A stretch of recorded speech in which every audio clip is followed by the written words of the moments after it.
কতদিন আলাদা থাকলে তালাক হয়ে যায়? আলাদা থাকার দুইটা ধরন আছে। কয়টা? জোরে বলেন।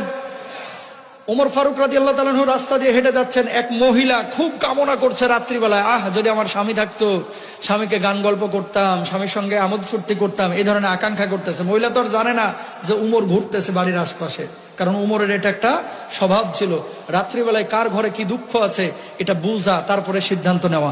পরের দিন মহিলাকে ডাকিয়ে পাঠাইছে, এভাবে কি তোমার দুঃখটা কি বলো তো? তখন মহিলা বলতেছে, আমার স্বামী তো অমুক জায়গায় যুদ্ধে গিয়েছে, আমার মনটা চায় স্বামীর সোহবতে যেতে, স্বামীর সান্নিধ্য পাইতে, না হলে আমার খুব কষ্ট হয়।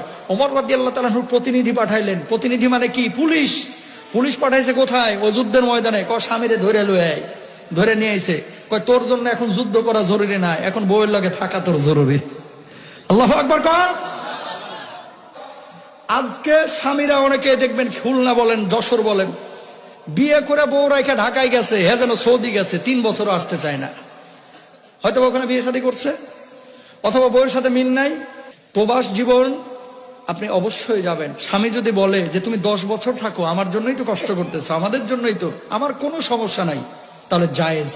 বউ যদি বলে যে তুমি যদি দেশে না আসো আমি তোমার সংসার করব না, বউ কিন্তু সংসার ভাঙিয়ে দিতে পারে, এক্ষেত্রে জায়েজ আছে। কেন? বিয়ের নামটা কি? বিয়ের সম্পর্ক কি টাকার সাথে? কথা বলেন, টাকার সাথে? বিয়ের সম্পর্ক যৌবনের সঙ্গে, টাকার সঙ্গে না। বউরে তো ভরণ পোষণ দিই, তোরে কইছে কেনা? বউরে ভরণ পোষণ দিলে হক আদায় হয়ে যায়? বউকে ভরণ পোষণ দিতে হবে, খাবার দাবার, বউয়ের হক আদায় করতে হবে শারীরিক মানসিক, এটাও স্বামীর উপর দায়িত্ব। আল্লাহু আকবার কর।